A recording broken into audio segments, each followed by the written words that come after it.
Shalom Alaikum Bisem Hamasia. Semoga kita semua dalam keadaan sehat selalu dan diberkati oleh Tuhan kita Yesus Kristus. Baik Bapak Ibu Saudara serta pemirsa YouTube sekalian, kita akan membaca Alkitab, dan pembacaan Alkitab kita terdapat di dalam kitab Matius 6 ayat 25 hingga ayat yang ke-34. Matius 6 ayat 25 hingga ayat ke-34 dengan perikop pembacaan Alkitab kita tentang hal kekhawatiran. Karena itu aku berkata kepadamu, janganlah khawatir akan hidupmu, akan apa yang hendak kamu makan atau minum, dan janganlah khawatir pula akan tubuhmu, akan apa yang hendak kamu pakai. Bukankah hidup itu lebih penting daripada makanan dan tubuh itu lebih penting daripada pakaian? Pandanglah burung-burung di langit, yang tidak menabur dan tidak menuai dan tidak mengumpulkan bakal dalam lumbung, namun diberi makan oleh Bapamu yang di sorga. Bukankah kamu jauh melebihi burung-burung itu? Siapakah di antara kamu yang karena kekhawatirannya dapat menambahkan sehasta saja pada jalan hidupnya? Dan mengapa kamu khawatir akan pakaian? Perhatikanlah bunga bakung di ladang, yang tumbuh tanpa bekerja dan tanpa memintal. Namun aku berkata kepadamu, Salomo dalam segala kemegahannya pun tidak berpakaian seindah salah satu dari bunga itu. Jadi jika demikian, Allah mendandani rumput di ladang yang hari ini ada dan besok dibuang ke dalam api. Tidaklah Ia akan lebih lagi mendandani kamu, hai orang yang kurang percaya? Sebab itu janganlah kamu khawatir dan berkata, apakah yang akan kami makan? Apakah yang akan kami minum? Apakah yang akan kami pakai? Semua itu dicari bangsa-bangsa yang tidak mengenal Allah. Akan tetapi Bapamu yang di sorga tahu bahwa kamu memerlukan semuanya itu. Tetapi carilah dahulu kerajaan Allah dan kebenarannya, maka semuanya itu akan ditambahkan kepadamu. Sebab itu janganlah kamu khawatir akan hari besok, karena hari besok mempunyai kesusahannya sendiri. Kesusahan sehari cukuplah untuk sehari. Bapak Ibu Saudara sekalian, dalam pembacaan Alkitab kita di dalam kitab Matius 6 ayat 25-34 berbicara tentang hal kekhawatiran. Sebagai orang percaya, kita harus lebih mendekatkan diri kepada Tuhan. Karena kehidupan ini sangat singkat. Kita jangan pernah khawatir akan kehidupan kita. Kita harus serahkan hidup kita sepenuhnya kepada Tuhan Yesus. Karena Dialah satu-satunya jalan kehidupan setiap manusia. Kalau kita lihat di dalam Matius 6 ayat 25 dikatakan, karena itu aku berkata kepadamu, janganlah khawatir akan hidupmu, akan apa yang hendak kamu makan atau minum, dan janganlah khawatir pula akan tubuhmu, akan apa yang hendak kamu pakai.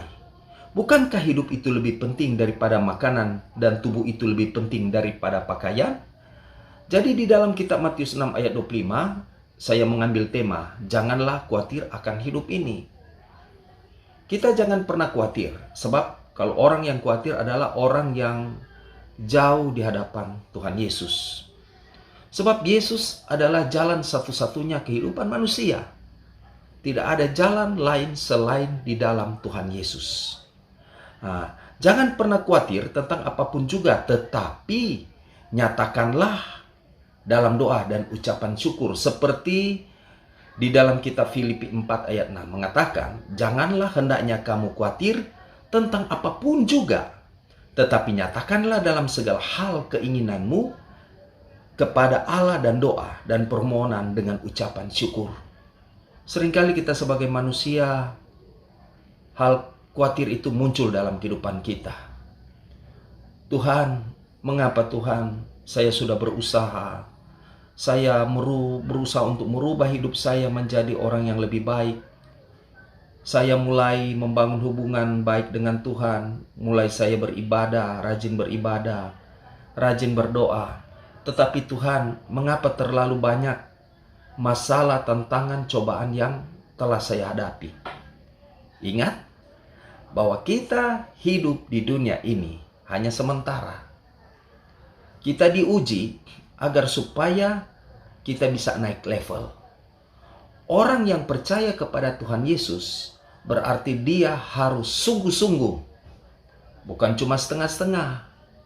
Di dalam kitab 1 Yohanes 2 ayat 6 dalam bahasa Yunaninya dikatakan, Holegon en auto, menein opelei katos ekeinos peripatesen kai autos hotos peripatein.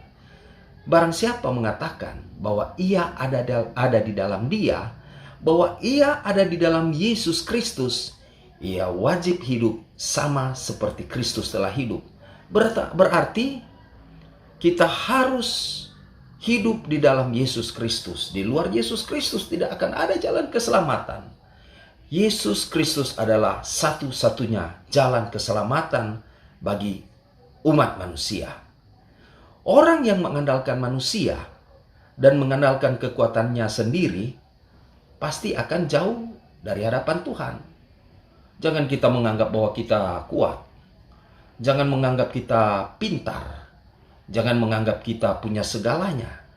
Tetapi orang yang mengandalkan manusia, yang mengandalkan kekuatannya diri sendiri, hatinya akan jauh dari hadapan Tuhan.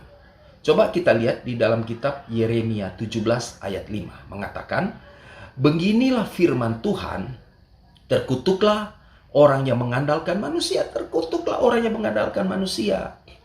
Jangan kita selalu mengandalkan manusia. Karena seringkali kita mengidolakan pemimpin kita, mengidolakan keluarga kita. Sehingga ketika mereka melakukan hal-hal yang tidak sesuai dengan apa yang kita ingini, akhirnya kita menyesal. Akhirnya kita khawatir dan kita mulai jadi benci. Kita mulai merubah kehidupan kita. Dulunya kita sudah mulai naik gara-gara orang yang kita idolakan tidak sesuai dengan keinginan kita, akhirnya kita mulai mundur. Jangan.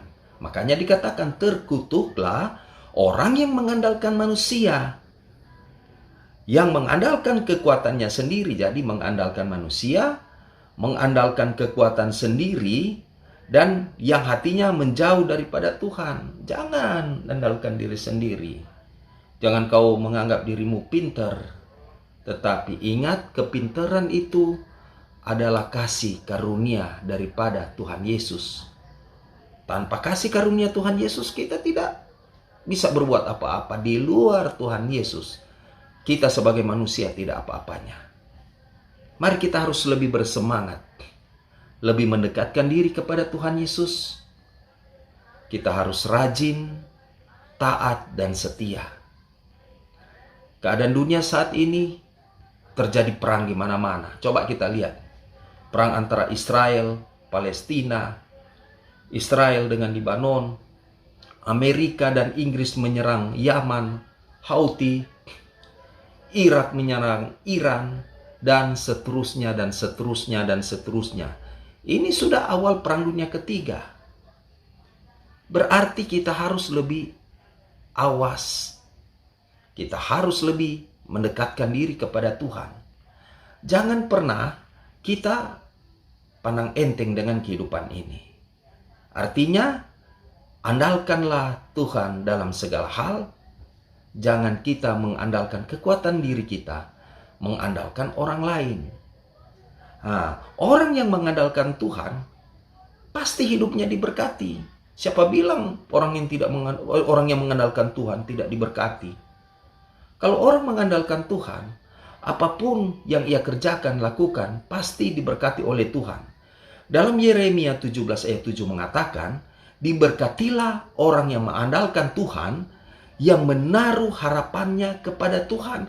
Karena hanya di dalam Tuhan Yesus, harapan satu-satunya manusia.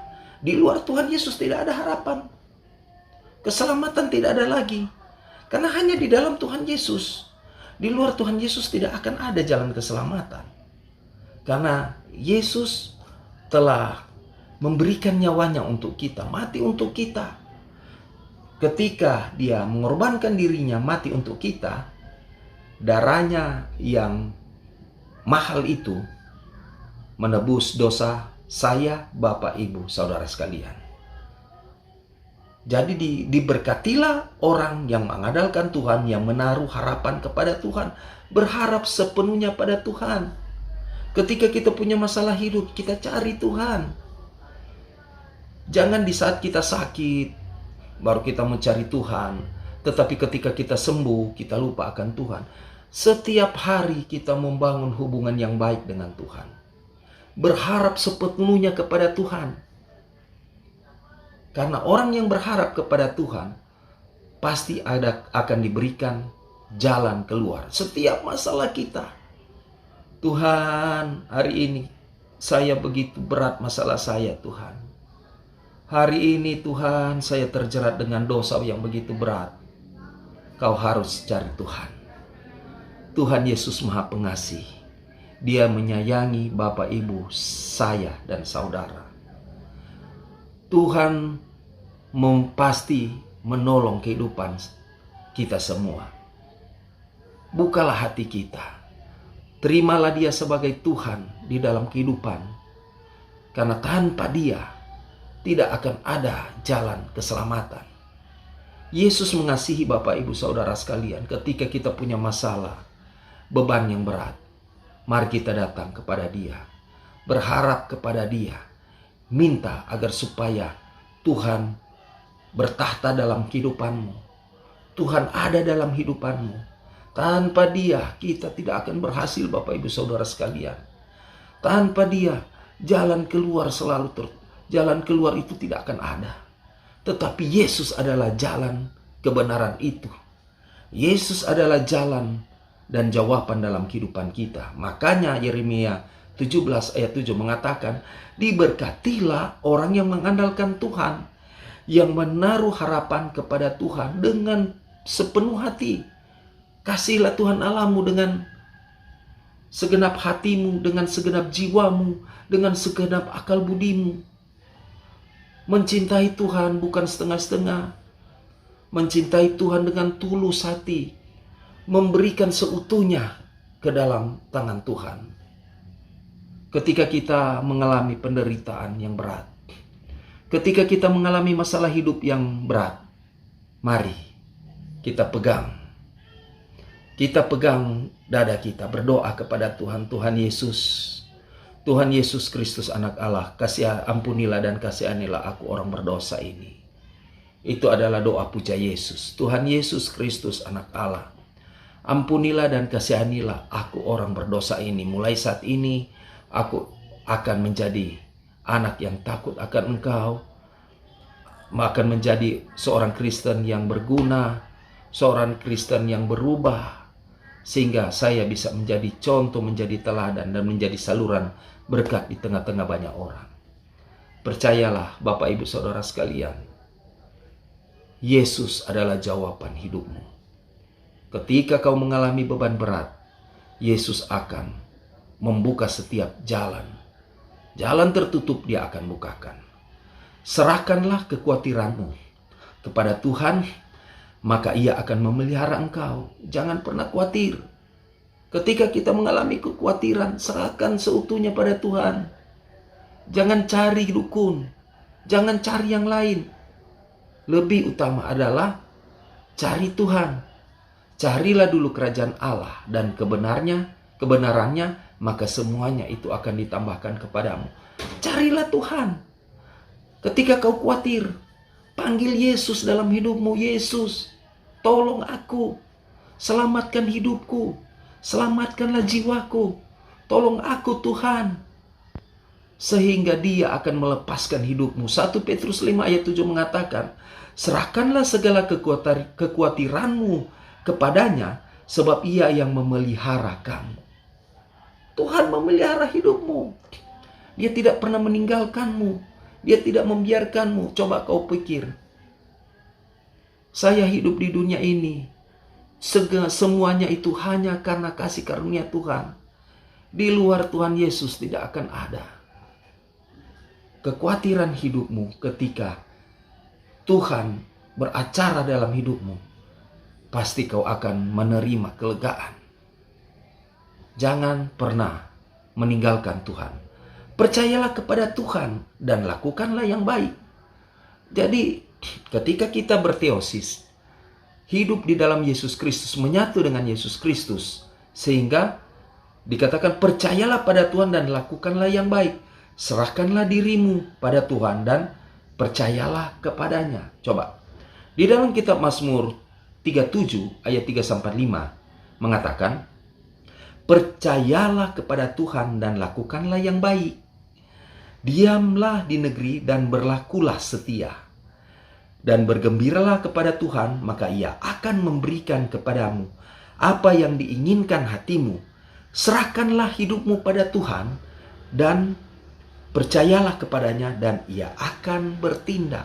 Ketika kau mengalami masalah, ketika kita mengandalkan Tuhan, Tuhan pasti akan bertindak. Apapun itu, Tuhan Yesus, banyak orang menzolimi hidupku, banyak orang yang menghina hidupku, banyak orang yang mengejek aku, banyak orang yang senantiasa menjadi batu sandungan dalam pekerjaan. Tetapi ketika kau menyerahkan diri seutuhnya kepada Tuhan, Tuhan akan menjaga menolongmu. Tuhan tidak pernah akan meninggalkanmu. Tuhan adalah segalanya. Dia taat dan setia. Ketika kita mengalami masalah hidup, Dia akan membuka jalan keluar. Walaupun seringkali manusia itu jatuh bangun. Pendeta, enak pendeta berbicara. Nyatanya saya sudah berdoa-berdoa, sudah mengundang Tuhan Yesus masuk dalam hidup saya, tetapi tidak ada pertolongan Tuhan. Kita itu sementara diuji. Alkitab mengatakan tadi, harus berbuat baik. Jangan kita cuma senang-senang, menerima enak-enak. Tetapi ketika kita mengalami cobaan itu adalah tantangan hidup agar supaya kita manusia mendekatkan diri kepada Tuhan Yesus. Makanya dikatakan, mintalah maka akan diberikan. Coba kita buka di dalam kitab Matius 7 ayat 7-8 dikatakan, mintalah maka akan diberikan padamu. Berarti kita harus meminta, bukan berdiam diri. Mintalah maka akan diberikan padamu. Carilah berarti cari, maka kamu akan mendapatkan. Ketoklah maka pintu akan dibukakan bagimu. Jadi berarti ada satu usaha dalam kehidupan kita untuk mencari Tuhan, untuk bertindak. Karena setiap orang yang meminta, menerima, dan setiap orang yang mencari, mendapat, dan setiap orang yang mengetuk baginya, pintu dibukakannya. Berarti harus ada usaha. Jangan dalam keadaan diam, dalam keadaan vakum. Cari. Kata Yesus, coba kita lihat di dalam Yohanes 16 ayat 24 dikatakan, sampai sekarang kamu belum meminta suatu pun dalam namaku, mintalah maka kamu akan menerima supaya penuhlah sukacitamu. Ini kata Tuhan Yesus, sampai sekarang kamu belum meminta satu pun dalam namaku, maka mintalah maka kamu akan menerima. Kalau kau tidak meminta, bagaimana? Bagaimana baru Tuhan bisa menjawab doamu? Minta dengan tulus hati, minta dengan sungguh hati. Lewat penebusan Tuhan Yesus di kayu salib, lewat kasih karunia Tuhan, kita dibenarkan dengan cuma-cuma. Semua itu karena cuma-cuma. Semuanya itu karena pemberian Tuhan. Roma 3 ayat 23-24 dikatakan, karena semua orang telah berbuat dosa dan telah kehilangan kemuliaan Allah. Dan oleh kasih karunia telah dibenarkan dengan cuma-cuma karena penebusan dalam Kristus Yesus. Kita ditebus mahal lewat penebusan Yesus di kayu salib. Lewat karya keselamatan Tuhan Yesus di kayu salib. Sehingga kita ditebus dengan cuma-cuma. Keselamatan diberikan cuma-cuma, tidak gratis. Berarti keselamatan harus dikerjakan dengan takut dan gentar. Mengerjakan keselamatan itu bukan sekali selamat tetap selamat. Selamatnya di mana? Kalau kita tidak ada dalam Yesus Kristus, kalau kita tidak melakukan kebaikan, kalau tidak melakukan sesuai dengan apa yang beritakan Tuhan, bagaimana kita bisa selamat? Tetapi keselamatan akan menjadi bagian dalam kehidupan kita ketika kita datang kepada Tuhan, mulai merubah hidup kita menjadi teladan, menjadi contoh. Seorang bapak harus menyayangi istrinya, seorang istri harus setia kepada suaminya, seorang anak harus apa? Harus taat, harus setia terhadap orang tuanya. Amat terlebih kita harus mencintai Tuhan nomor 1. Mari kita sebagai orang Kristen, keluarga Kristen, kita harus menjadi teladan dan contoh di tengah-tengah rumah tangga kita, di tengah-tengah kehidupan kita. Apapun itu, kita harus lebih kuat. Kuat rohani. Jangan pernah khawatir. Makanya dikatakan Matius 6 ayat 33 dikatakan, tetapi carilah dahulu kerajaan Allah dan kebenarannya, maka semuanya itu akan ditambahkan kepadamu. Cari Tuhan. Jangan cari yang lain. Jangan kita cuma terfokus dengan kekhawatiran kita, tetapi kita tidak mencari Tuhan. Carilah Tuhan, maka semuanya itu akan ditambahkan kepadamu. Selanjutnya, Matius 6 ayat 29, yang tadi pembacaan Alkitab kita, ayat 29. Namun aku berkata padamu, Salomo dalam segala kemegahan pun tidak berpakaian seindah salah satu dari bunga. Nah itu, karena ini berbicara tentang kekhawatiran. Oh, kita harus pakai pakaian yang mewah, mesti berdandan yang wow begitu. Ayat 28 dikatakan, dan mengapa kamu khawatir akan pakaian? Jangan khawatir.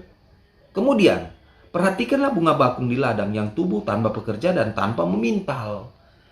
Sehingga di ayat 29 dikatakan, namun aku berkata padamu, Salomo dalam segala kemegahannya pun tidak berpakaian seindah salah satu daripada bunga itu. Artinya jangan khawatir, aduh Tuhan, sudah lama ini saya tidak punya baju baru. Kenapa tetangga di sebelah itu sudah ada baju baru? Aduh Tuhan, kalau saya tidak pakai baju baru, kita akan ketinggalan zaman. Jangan khawatir. Berusaha sungguh-sungguh, bekerja sungguh-sungguh. Sebelum bekerja, berdoa. Bekerja, rajin menabung. Ketika ada penghasilan, kita memberkati orang lain. Kita juga ketika ada penghasilan, ya kita pakai sesuai dengan kebutuhan kita. Jangan istilah besar pasak daripada tiang. Jangan pernah khawatir kehidupan kita. Kemudian ayat 33. Tetapi carilah dahulu kerajaan Allah dan kebenarannya, maka semuanya itu akan ditambahkan kepadamu tadi. Kembali itu, carilah dahulu kerajaan Allah, maka semuanya itu akan ditambahkan kepadamu. Jadi carilah itu. Makanya Kolose 3 ayat 1-4 mengatakan, karena itu kalau kamu dibangkitkan bersama dengan Kristus, carilah perkara yang di atas, di mana Kristus ada duduk di sebelah kanan Allah. Pikirkanlah perkara yang di atas, bukan yang di bumi. Sebab kamu telah mati dan hidupmu bersembunyi bersama dengan Kristus di dalam Allah. Apabila Kristus yang adalah hidup kita menyatakan diri kelak, kamu pun akan menyatakan diri bersama dengan Dia dalam kemuliaannya. Jadi cari hal-hal yang di atas, harus surgawi. Jangan terlalu memikirkan duniawi. Akhirnya kita sudah lupa dengan rohani. Rajin bekerja, rajin setiap hari bekerja, lupa berdoa, lupa beribadah. Akhirnya kita selalu lebih jauh daripada Tuhan, sehingga kita jauh daripada keselamatan. Kembali lagi, carilah dahulu kerajaan Allah dan kebenarannya, maka semuanya itu akan ditambahkan kepadamu. Ayat 34 selanjutnya, sebab itu janganlah kamu khawatir akan hari besok. Jangan pikir-pikir itu masalah-masalah. Aduh, besok kita mau makan apa Tuhan? Aduh, besok ini kita ini bagaimana Tuhan? Kita mau kerja seperti apa Tuhan? Karena hari esok mempunyai kesusahannya sendiri. Kesusahannya sehari cukuplah untuk sehari. Jangan khawatir. Makanya kita harus rajin berdoa, rajin bekerja berdoa dan melakukan. Jangan bekerja, malas berdoa. Rajin berdoa tetapi malas bekerja. Aduh, bagaimana? Tidak mungkin berkat itu akan turun dari langit. Mulai saat ini kita perbaharui hidup kita. Kita harus merubah hidup kita. Kita harus lebih mendekatkan diri kepada Tuhan Yesus.